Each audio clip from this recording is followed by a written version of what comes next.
my dear students, എല്ലാവർക്കും പുതിയ ഒരു വീഡിയോയിലേക്ക് സ്വാഗതം. ഇന്നത്തെ വീഡിയോ നമ്മൾ ഫോക്കസ് ചെയ്യുന്നത് CMA ഇന്റർ ജൂൺ 2025 എക്സാമിനേഷൻ എഴുതുന്ന സ്റ്റുഡൻസിന് വേണ്ടിയുള്ള ഒരു വീഡിയോ ആണ്.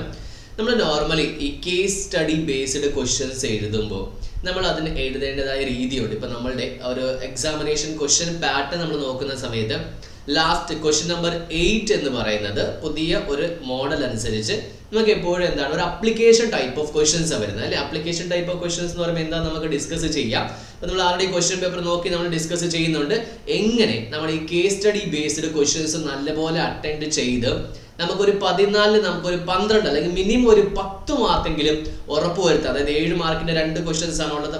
അപ്പൊ നമുക്കൊരു 10 മാർക്ക് എങ്ങനെ ഉറപ്പുവരുത്താം മിനിമം, അതിനെക്കുറിച്ചാണ് ഇന്നത്തെ നമ്മുടെ വീഡിയോ ഡിസ്കഷൻ എന്ന് പറയുന്നത്. അപ്പോൾ ഒരിക്കലും നിങ്ങൾ മിസ് ചെയ്യാതെ ഈ ഒരു വീഡിയോ കാണുക. So let's start the session.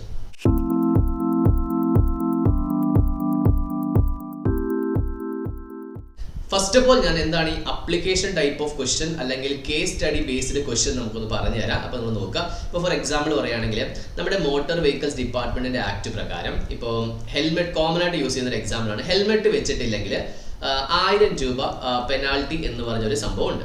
Okay, amount വ്യത്യാസമുണ്ട്, എക്സാമിന് വേണ്ടി മാത്രം എടുക്കുക. ഓക്കെ, ഇപ്പം ഞാനും അതേപോലെ നിങ്ങളും എന്താണ് ബൈക്കിൽ ഹെൽമെറ്റ് ഇല്ലാതെ പോവുകയാണ്. നമ്മൾ എന്ത് ചെയ്തു? ട്രാഫിക് പോലീസ് പിടിച്ച് നിർത്തി, അല്ലെങ്കിൽ AI ട്രാഫിക് പോലീസ് എന്ന് വെച്ചോ, പോലീസ് നിർത്തിയിട്ട് പറഞ്ഞു നിങ്ങൾ എന്താണ് 2000 രൂപ പെനാൽറ്റി തരണം എന്ന് പറഞ്ഞു. അപ്പൊ ഞങ്ങൾ പറഞ്ഞു തരത്തില്ല. ഇതാണ് ക്വസ്റ്റ്യൻ എന്ന് പറഞ്ഞത്. അപ്പൊ ഇവിടെ ചോദ്യം ഇതാണ്, ഞാനും നിങ്ങളും തരത്തില്ല എന്ന് പറഞ്ഞ നമ്മളുടെ വാദം ശരിയാണോ? ഇതാണ് ചോദ്യം. അപ്പൊ ഇങ്ങനെ വരുന്ന ക്വസ്റ്റ്യനെയാണ് നമ്മൾ അപ്ലിക്കേഷൻ എന്ന് പറയുന്നത്. ഒന്നും കൂടെ പറയുമ്പോൾ ആൾറെഡി ഒരു ലോ ഉണ്ടാകും. ആ ലോയിനെ ബേസ് ചെയ്തിട്ട് ഒരു കേസ് ഉണ്ടാകും. ആ കേസിലുള്ള കൺക്ലൂഷൻ എന്താണ്? നമ്മൾ പറയുന്ന കോൺസെപ്റ്റിന്റെ പേരാണ് അപ്ലിക്കേഷൻ ടൈപ്പ് ഓഫ് ക്വസ്റ്റ്യൻ എന്ന് പറയുന്നത്. ഓക്കെ, അപ്പൊ ഇവിടെ എന്താണ്? അപ്പൊ നമ്മൾ എങ്ങനെ എഴുതും? ഇങ്ങനെ ഒരു ലോയുണ്ട്. അപ്പോൾ റോബിൻ സാറും അതേപോലെ നിങ്ങളും എന്താണ് സ്കൂട്ടറിൽ പോവുകയായിരുന്നു, പോലീസ് കൈ കാണിച്ച് നിർത്തി. അതുകൊണ്ട് നിയമത്തിൽ ഇങ്ങനെ പറഞ്ഞത് കൊണ്ട് 2000 രൂപ പെനാൽറ്റി കൊടുക്കണം. അപ്പൊ ഇതായിരിക്കണം നമ്മുടെ ആൻസർ എന്ന് പറയുന്നത്. അപ്പൊ ഇങ്ങനെ വരുന്ന ക്വസ്റ്റ്യൻസിനാണ് നമ്മൾ എന്ത് പറയുക? അപ്ലിക്കേഷൻ ടൈപ്പ് ഓഫ് ക്വസ്റ്റ്യൻ എന്ന് പറയുക. അപ്പൊ ഇങ്ങനെയുള്ള ടൈപ്പ് ഓഫ് ക്വസ്റ്റ്യൻസ് നമ്മൾ എങ്ങനെ അറ്റൻഡ് ചെയ്യണം, അതാണ് നമ്മളുടെ ഇന്നത്തെ ഡിസ്കഷൻ എന്ന് പറയുന്നത്. അപ്പൊ ആദ്യമേ നമുക്ക് നോക്കാം. ഫസ്റ്റ് നമ്മൾ ഇങ്ങനെയുള്ള ക്വസ്റ്റ്യൻസിൽ ചെയ്യേണ്ട ആദ്യത്തെ കാര്യം എന്ന് പറഞ്ഞിട്ടുണ്ടെങ്കിൽ നമ്മൾ ക്വസ്റ്റ്യൻ നല്ലപോലെ വായിക്കുക എന്ന് പറഞ്ഞ സംഭവമാണ്. സാർ ഇതൊക്കെ നമ്മൾ ചെയ്യുന്ന ഒരു കാര്യമല്ല, ഇതിനെക്കുറിച്ച് പറയേണ്ട ആവശ്യമുണ്ടോ?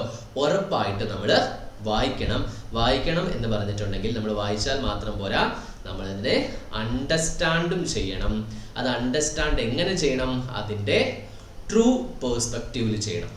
നമ്മുടെ CMAയുടെ എക്സാമിനേഷൻ സംബന്ധിച്ച് അത്രയൊരു എന്താണ് ഡിഫിക്കൽട്ടി ടൈപ്പ് ഓഫ് ക്വസ്റ്റ്യൻസ് നമുക്ക് ചോദിക്കുന്നില്ല. ഇറ്റ് മീൻസ് വളരെ ട്രിക്കി ആയിട്ടുള്ള ക്വസ്റ്റ്യൻസ് ഒന്നും ചോദിക്കില്ല. നമുക്കത് ക്വസ്റ്റ്യൻ പേപ്പർ നമുക്ക് നോക്കുമ്പോൾ നമുക്ക് മനസ്സിലാകും. ഞാനൊരു 1-2 ക്വസ്റ്റ്യൻസ് ഒക്കെ സാമ്പിൾ ആയിട്ട് എടുത്ത് നമുക്ക് വർക്കൗട്ട് ചെയ്യാം. അപ്പോൾ നിങ്ങൾക്ക് മനസ്സിലാകും എങ്ങനെയാണ് ആക്ച്വലി ഇവിടെ സംഭവിക്കുന്നത് എന്ന്. അപ്പോൾ നമ്മൾ റീഡ് മാത്രം ചെയ്താൽ പോലെ അതിൻ്റെ ട്രൂ പേഴ്സ്പെക്റ്റീവിൽ എന്താണ് നമ്മൾ അതിനെ മനസ്സിലാക്കുകയും വേണം. കാരണം ഒരു ക്വസ്റ്റ്യനിൽ തന്നെ മൾട്ടിപ്പിൾ പ്രൊവിഷൻസ് എന്താണ് അപ്ലിക്കബിൾ ആകുന്ന സിനാരിയോ നമുക്കിവിടെ ഉണ്ട്. ഓക്കെ, ഇതെല്ലാം നമുക്ക് ഇൻഡസ്ട്രിയൽ ലോസിലും ചില പ്രാക്ടിക്കൽ ടൈപ്പ് ഓഫ് ക്വസ്റ്റ്യൻസ് വരും. പക്ഷേ മെജോറിറ്റി വരുന്നത് ക്വസ്റ്റ്യൻ നമ്പർ 8 നമുക്ക് ഈ അപ്ലിക്കേഷൻ ടൈപ്പ് ഓഫ് ക്വസ്റ്റ്യൻ വരുന്നത്. അപ്പൊ ഇതിനെ തന്നെ ബേസ് ചെയ്തിട്ടാണ് രണ്ടാമത്തെ പോയിന്റ് നമ്മൾ ക്രിയേറ്റ് ചെയ്തിരിക്കുന്നത്.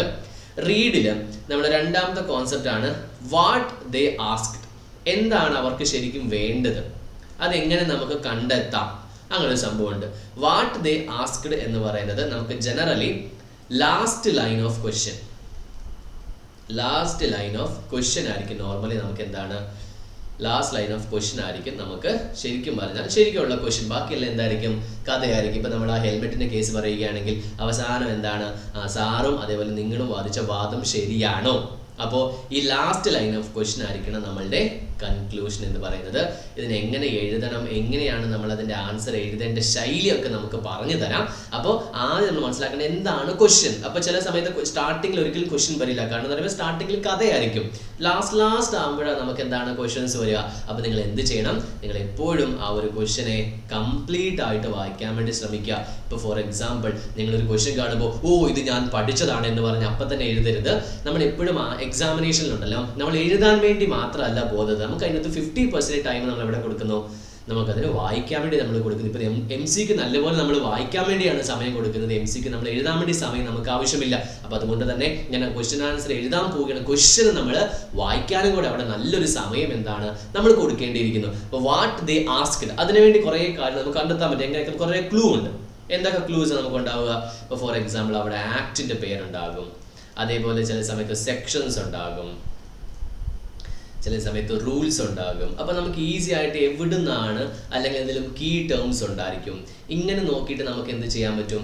ഈസി ആയിട്ട് നമുക്ക് കണ്ടെത്താൻ പറ്റും എന്താണ് ക്വസ്റ്റ്യൻ എന്നുള്ളത്. അപ്പം ക്വസ്റ്റ്യൻ എന്താണെന്ന് മനസ്സിലാക്കുക എന്നൊരു പോയിന്റ് ബേസ് ചെയ്തിട്ട് തന്നെയാണ് രണ്ടാമത്തെ പോയിന്റ് നമ്മൾ ക്രിയേറ്റ് ചെയ്തിരിക്കുന്നതും.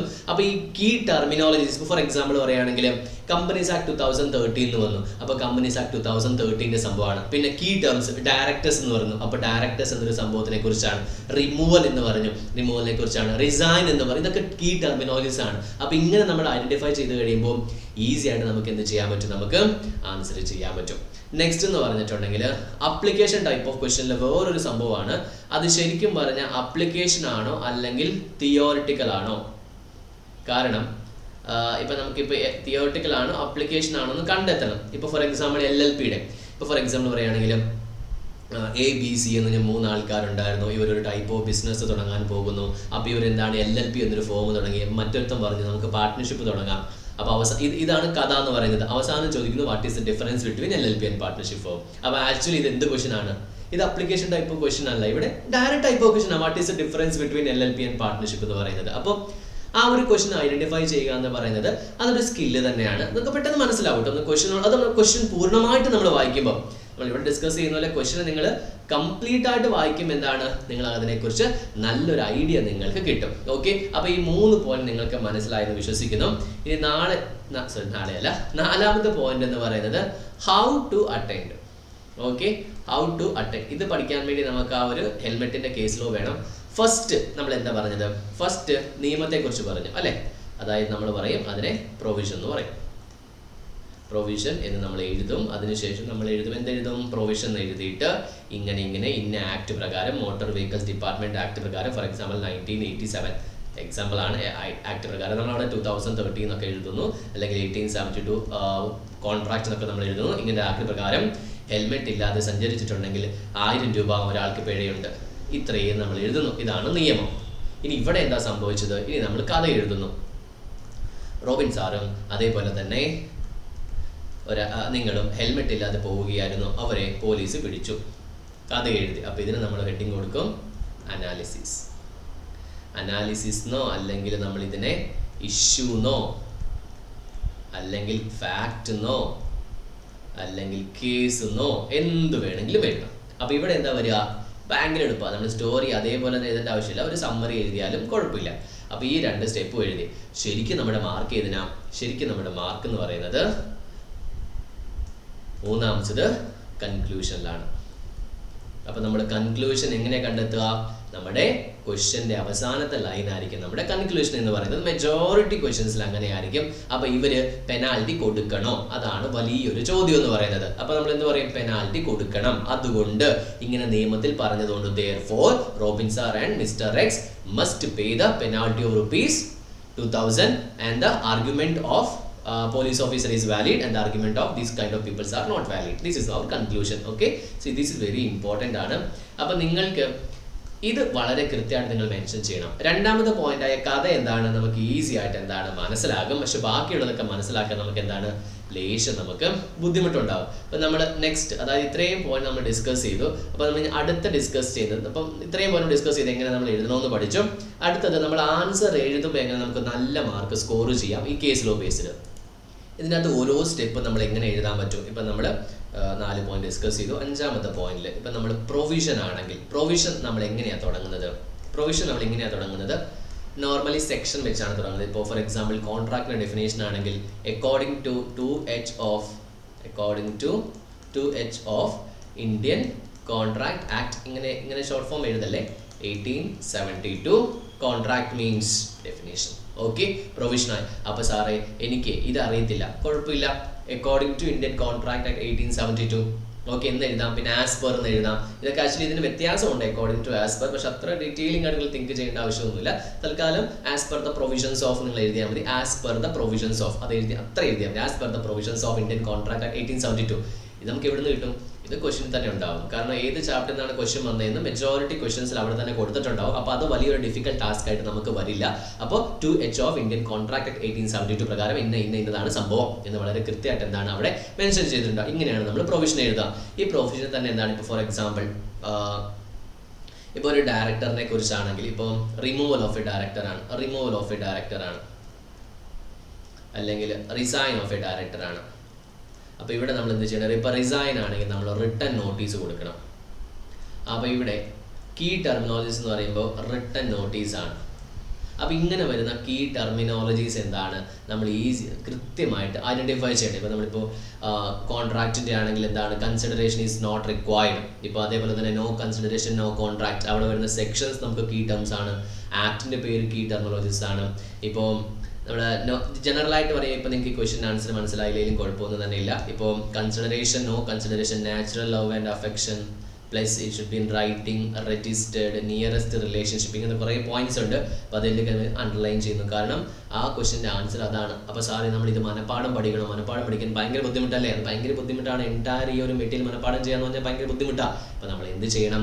അവിടെ ക്വസ്റ്റ്യനിൽ ആ ഒരു പ്രൊവിഷൻ നമ്മുടെ ആ ഒരു കേസിനെ സപ്പോർട്ട് ചെയ്യുന്ന, ഇപ്പം നമ്മുടെ ആ ഹെൽമെറ്റിൻ്റെ കേസ് പറയാം. അതായത് according to section 27 example section 27 of motor vehicles department act 1987. അപ്പോൾ സെക്ഷൻ 27 എന്ന് പറയുന്നത് ഒന്നാമത്തെ കീ ടേമായി, 1987 എന്ന് പറയുന്നത് രണ്ടാമത്തെ കീ ടേംസ് ആയി. The person those who are not wearing helmet, so helmet key terminologies ആയി. മസ്റ്റ് പേ കീ ടെർമിനോളജീസ് ആയി. ₹1000 കീ ടെർമിനോളജീസ് ആയി. അപ്പോൾ ഇതിനിടയ്ക്ക് വരുന്ന ഗ്രാമേഴ്സ് ഇല്ലേ, that you can work, no worries. അതൊരു വലിയൊരു പ്രശ്നമായിട്ട് എന്താണ് നമ്മൾക്ക് വരില്ല. അപ്പോൾ അത് കൃത്യമായിട്ട് എന്താണ് ഒന്ന് നോട്ട് ചെയ്ത് വെക്കുക. പിന്നെ കൺക്ലൂഷൻ പറയുമ്പോൾ ഉറപ്പായിട്ടും എന്താണ് നിങ്ങളുടെ പ്രൊവിഷനും കൺക്ലൂഷനും തമ്മിൽ ബന്ധം ഉണ്ടായിരിക്കണം കേട്ടോ. പ്രൊവിഷനിൽ നിങ്ങൾ എന്താണ് ഹെൽമെറ്റ് വെച്ചാൽ 2000 വെക്കണമെന്ന് പറയുന്നു, ഇവിടെ നിങ്ങൾ പറയുന്നു വേണ്ട എന്ന് പറയുന്നു. അപ്പോൾ അതിനകത്ത് നമുക്ക് എന്താണ് ഒരു ഇതിൽ മാച്ചിങ് വരില്ല. അപ്പോൾ സാറേ എൻ്റെ എല്ലാ മാർക്കും പോവോ? നോർമലി എന്താണ് പ്രൊവിഷന് നമുക്ക് മാർക്ക് കിട്ടും. ഫാക്ട്സ് നമുക്ക് മാർക്ക് കിട്ടണമെന്നുണ്ടെങ്കിൽ നമ്മുടെ കൺക്ലൂഷൻ ശരിയായിരിക്കണം. ഓക്കെ, ഇത്രയും കാര്യം നിങ്ങൾക്ക് മനസ്സിലായെന്ന് വിശ്വസിക്കുന്നു. നെക്സ്റ്റ് ലാസ്റ്റ് പോയിന്റ് എന്ന് പറയുന്നത്, കുറേ കാര്യങ്ങളെല്ലാം എഴുതി നിങ്ങൾ കുളവാക്കരുത്. Always you have to structure your answer. നല്ലപോലെ നമ്മൾ എന്ത് ചെയ്യണം? നമ്മുടെ ആൻസേഴ്സിനെ നമ്മളൊന്ന് സ്ട്രക്ചർ ചെയ്യണം. സ്ട്രക്ചർ ചെയ്യുക എന്ന് പറഞ്ഞാൽ എന്താണ്? നമ്മൾ അതിനെ ഒന്ന് അറേഞ്ച് ചെയ്യണം, നല്ലപോലെ അറേഞ്ച് ചെയ്യണം. അതിൻ്റെ ഒന്നാമത്തെ രീതിയാണ് പ്രൊവിഷന്, ഫാക്ട്സ്, കൺക്ലൂഷൻ, ഒന്നാമത്തെ രീതി. രണ്ടാമത്തെന്ന് പറഞ്ഞിട്ടുണ്ടെങ്കിൽ നമ്മൾ എന്ത് ചെയ്യുന്നു? അണ്ടർലൈൻ ചെയ്യുന്നു. മൂന്നാമത് ഹാൻഡ് റൈറ്റിംഗ് വലിയ വിഷയമൊന്നുമില്ല, എന്നാലും നമ്മൾ യൂസ് ചെയ്യുന്ന ഹാൻഡ് റൈറ്റിംഗ് എന്ന് പറയുന്നതും ഒരു ഫാക്ടർ തന്നെയാണ്. ഹാൻഡ് റൈറ്റിംഗ് അത് സ്ട്രക്ചറാണ്. പിന്നെ നാലാമത്തെ എന്താണ്? പാരഗ്രാഫ് അറേഞ്ച്മെന്റ് ചെയ്യുന്നു. ഇപ്പോൾ ഫാക്ട്സ് കഥ വലിയ കഥയാണെങ്കിൽ അങ്ങനെ എല്ലാം എഴുതി അങ്ങനെ തന്നെ കോപ്പി അടിച്ച് വെക്കരുത്. പാരഗ്രാഫ് നല്ലപോലെ പാരഗ്രാഫിങ് ചെയ്യുന്നു. അതേപോലെ തന്നെ ഗ്രാമർ വലിയ പ്രശ്നമൊന്നും തന്നെയല്ല. നമ്മൾ മാക്സിമം എന്താണ് അവർക്ക് മനസ്സിലാകാത്ത രീതിയിൽ നമ്മൾ ചെയ്യുന്നൊരു കാര്യമുണ്ട്, എഴുതിയതിനെ പിന്നെ എഴുതും. ആ ഒരു സംഭവം വേണ്ട. അപ്പോൾ നമ്മൾ എന്ത് ചെയ്യണം? No repeatance of words. Statement എന്താണ് അത്? സാറേ 7 മാർക്കിന് നമ്മൾ എത്ര എഴുതണം? നമ്മുടെ ആൻസർ നമുക്ക് മനസ്സിലാക്കുക. നമ്മൾ എത്ര എഴുതണം? അത്രയും എഴുതേണ്ട ആവശ്യമില്ല. എപ്പോഴും എന്താണ്? Answer to the point, nothing more nothing less. Answer to the point. അപ്പോൾ നിങ്ങൾക്ക് അതിനെക്കുറിച്ച് ഒരുപാട് കാര്യങ്ങൾ അറിയാതിരിക്കാം, പക്ഷേ അതിനിവിടെ ഒരു രീതിയിലുള്ള റിലവൻസും ഇല്ല. കമ്പനീസ് ആക്ടിന്റെ ഒരു റാൻഡം ക്വസ്റ്റ്യൻ എടുത്തിട്ട് നമുക്ക് നോക്കാം. ഇത് ജൂൺ 2024 വന്നൊരു ക്വസ്റ്റ്യൻ ആണ്. ഞാൻ കമ്പനീസ് ആക്ട് എടുക്കാൻ കാരണം കുറച്ചുകൂടി നമുക്ക് റിലേറ്റ് ചെയ്യാൻ പറ്റും. ക്വസ്റ്റ്യൻ നമ്മൾ വായിക്കുന്നു. Okay, the board of directors of ABC Limited appointed Mister Barun as an additional director to look after the general operations of the company. അപ്പോൾ ഇവിടെ വരുന്ന കീ ടെർമിനൽസ് ഏതൊക്കെയാണ്? ഒന്ന്, അഡീഷണൽ ഡയറക്ടർ. ഓക്കെ, നമ്മൾ പറഞ്ഞു കീ ടേംസ് അണ്ടർലൈൻ ചെയ്യുന്നു. Okay, later a shareholder Mr. Arun challenged the decision of the board of directors and filed a case in the court of law. Mr. Arun stated that his petition that Mr. Barun is not competent as he does not hold any professional academic qualifications. രണ്ട് ചോദ്യമുണ്ട് അല്ലേ? രണ്ട് ചോദ്യം. അപ്പോൾ ഒരേ ക്വസ്റ്റ്യനിൽ രണ്ട് ചോദ്യമുണ്ട്. State with reasons whether the board of directors ABC Limited should review change its decision for appointment. Second one, any qualifications പറഞ്ഞിട്ടുണ്ട്. Briefly, the qualifications required for the appointment of a directors in a company, if any. Okay, നോക്കാം. Simple ചോദ്യമാണ്. അപ്പോൾ സാറേ എന്താ ഇവിടെ question qualifications of ഡയറക്ടേഴ്സിനെ കുറിച്ച് എഴുതാനാണോ? അതിട്ട് qualifications അല്ലല്ലോ. നമുക്ക് ക്വാളിഫിക്കേഷനെ കുറിച്ച് പറയുന്നത് ചെറിയൊരു പാരഗ്രാഫാണ് അല്ലേ, ചെറിയൊരു I think 3 to 4 lines മാത്രമേ ഉള്ളൂ. That is A question, that is A provision, that is answer. എത്ര മാർക്കാ? 7 മാർക്ക്. അര പേജ് പോലും വരില്ല മര്യാദയ്ക്ക് എഴുതി കഴിഞ്ഞാൽ. നമ്മുടെ സ്റ്റെപ്പ് എന്താണ്? Provision, facts, conclusion. ഇവിടെ നിങ്ങളുടെ ഇൻസ്റ്റിറ്റ്യൂട്ടിൻ്റെ സജസ്റ്റഡ് ആൻസേഴ്സിന് നമ്മൾ ഒന്നും കൂടെ ഓർഡർ ചേഞ്ച് ചെയ്യുന്നുണ്ട്. അതൊരു ജസ്റ്റ് സജസ്റ്റഡ് ആൻസർ മാത്രമാണ്, നമുക്കൊരു ഓർഡർ കീപ്പ് ചെയ്യാം. ഓക്കെ, ആൻസർ അതേപോലെ വന്നിട്ട് ഓർഡർ കീപ്പ് ചെയ്യാം. ചോദ്യം ഇത്രയേ ഉള്ളൂ. അഡീഷണൽ ഡയറക്ടറിനെ അപ്പോയിന്റ് ചെയ്തു, അതൊരാൾ ചാലഞ്ച് ചെയ്തു, ആ ചാലഞ്ച് വാലിഡ് ആണോ, ഇതാണ് ചോദ്യം എന്ന് പറഞ്ഞിട്ടുണ്ടെങ്കിൽ. അപ്പോൾ നമ്മൾ പറഞ്ഞു അവസാനമാണ് ക്വസ്റ്റ്യൻ വരുന്നത്, അവസാനം തന്നെ ക്വസ്റ്റ്യൻ വന്നു. ഓക്കെ, നമ്മൾ ചാലഞ്ച് ചെയ്യുന്നു. ഓക്കെ, ഒന്ന് നമുക്ക് നോക്കാം. ആൻസർ നോക്കുന്ന സമയത്ത് കേട്ടോ, നമ്മുടെ ആൻസർ സ്റ്റാർട്ടിങ് നമ്മൾ എന്താ എഴുതുക? Starting provision. എന്താ നിയമം? Companies act. ഇവിടെ കുറച്ച് വ്യത്യാസമുണ്ട്, അത് ഞാൻ പറഞ്ഞത്. നമ്മൾ നമ്മുടേതായ രീതി ഫോളോ ചെയ്യുന്നു. സാർ അങ്ങനെ എഴുതിയാൽ കിട്ടുമോ? അങ്ങനെയാണ് ലോയുടെ ശരിക്കും പറഞ്ഞ രീതി എന്ന് പറയുന്നത്. ഇത് സജസ്റ്റഡ് ആൻസർ ആയതുകൊണ്ട് തെറ്റെന്നല്ല ഞാൻ പറയുന്നത്. The structuring of an answer, നമുക്ക് നല്ലൊരു മാർക്ക് നമുക്ക് എങ്ങനെ കിട്ടും? ഫസ്റ്റ് നമ്മൾ പ്രൊവിഷൻ എഴുതുന്നു. പ്രൊവിഷൻ എന്താ പറയുന്നത്? കമ്പനീസ് ആക്ട് 2013 പ്രകാരം ഒരു രീതിയിലുള്ള ക്വാളിഫിക്കേഷൻസ് ആർക്കും പറയുന്നില്ല. ഓക്കെ, അപ്പോൾ ഇവിടെ ചോദ്യം അല്ലേ, നമ്മുടെ ചോദ്യം എന്താണ്? ചോദ്യം ഇതാണ്, നമ്മുടെ അവസാനത്തെ ചോദ്യം ഇതാണ് ചോദ്യം.